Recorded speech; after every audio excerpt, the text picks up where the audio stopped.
Do you know the story of the Amanita muscaria? I know what they are. I don't know the story. The Amanita muscaria is the most fascinating one to me because that's the one that looks like Santa Claus. Or the Mario it's Kart red with white. mushroom. Yeah. That is the subject of a book by a guy named John Marco Allegro, who was one of the head scholars for deciphering the Dead Sea Scrolls. He deciphered the Dead Sea Scrolls for 14 years. He was an ordained minister, but he was also, in his study of theology, became agnostic. And when he started realizing that there was all these different religions that had similar stories, and he was, found all these different connections, and he was trying to like figure out what the origins of all these stories were. Well, after studying the Dead Sea Scrolls for, I think it was 14 years before he wrote this book, he decided that all of Christianity was a massive misunderstanding. And what it was originally about was these stories, this collection of stories that were about fertility rituals and psychedelic mushroom use. And he traced the word Jesus back to an ancient Sumerian word that was a mushroom covered in God's semen. And that when God would come on the earth, that's what rain was. Rain was God coming on the earth. And that these mushrooms would rise up out of the ground. They would eat them and trip their fucking balls off, right? That's a crazy story. So, you got to think. Yeah. People that were foraging for food, especially back when there was no agriculture, right? I mean, it was touch and go. You could easily starve to death. A bad winter, a drought, people would starve to death. It was very, very common. So they would take foraging extremely serious, and they knew what they could eat and they knew what they couldn't eat. Well, they knew that there was a relationship between carnivorous trees, and carnivorous trees would grow these weird looking shiny red and white mushrooms under them.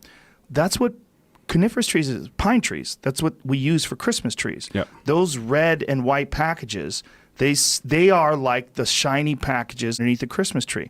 They are the color of Santa Claus. Yeah. They're common in Siberia. They're eaten constantly by caribou. Caribou are reindeer. Reindeer are addicted to these to the point where when people are having psychedelic mushroom rituals and they go outside to take a leak, the caribou will knock them over to get to the Amanita muscaria piss in the sand because they smell the Amanita muscaria in the piss. And one of the ways these guys trip their balls off is they eat the mushroom and then they drink their own urine. They have a second process of this. Here's where it gets even crazier. In the times in Siberia where it would become extremely snowy, when the shaman would visit, the way they would get into the house is through the fucking chimney because the door would be snowed in. So they would climb in through the chimney. I mean, there's so many parallels to Santa Claus and to Christianity, to this one mushroom that they think was a massive part of shamanistic rituals. There it is right there. This is this Rudolph the Red-Nosed Reindeer. Yeah. Oh, that is That's Rudolph so crazy. the Red-Nosed, I'm sure. That's such a cool story. Oh, dude, it's fucking crazy. So he wrote this book called The Sacred Mushroom and the Cross that was bought out by the Catholic Church. This I have to verify. But I do know that they stopped production of it. I don't know if it was bought out by the Catholic Church. That's always been what's been told to me.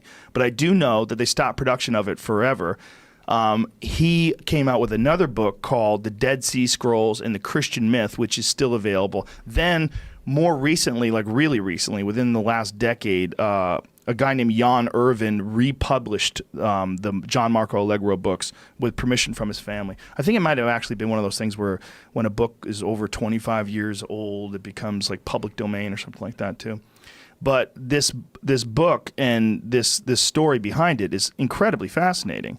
And what he's basically saying is that, and it makes sense, if you were living thousands of years ago and you stumbled upon these psychedelic mushrooms and you took them, you would experience God. You literally would think that psychedelic state was you communicating with God. They would want to hide those from the Romans. So they hid them in parables and stories, and he explains what the original meaning of all these parables and stories are. Because, of course, you're going from ancient Hebrew, which is an extremely complicated language that also involves numbers. The letters are also numbers.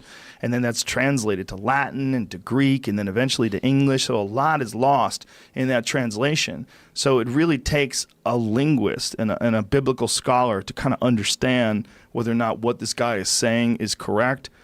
I'm obviously not one of those, so I'm just talking shit.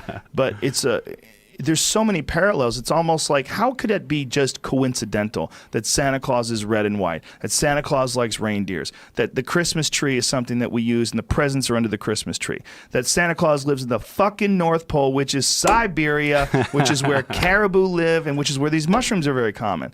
I mean, there's so many parallels. It's really kind of fucking crazy. That's cool. Yeah, it's a great book. Anybody, I really highly recommend it, because it's one of those books where you just gotta, you read a few chapters, and you gotta go, I think I may have to go back over that again. Yeah. Go over it Yeah. again, because it's so, it's so freaky. Very cool. But I've stumbled upon those in the wild, those Amanita See, I've never muscarios. found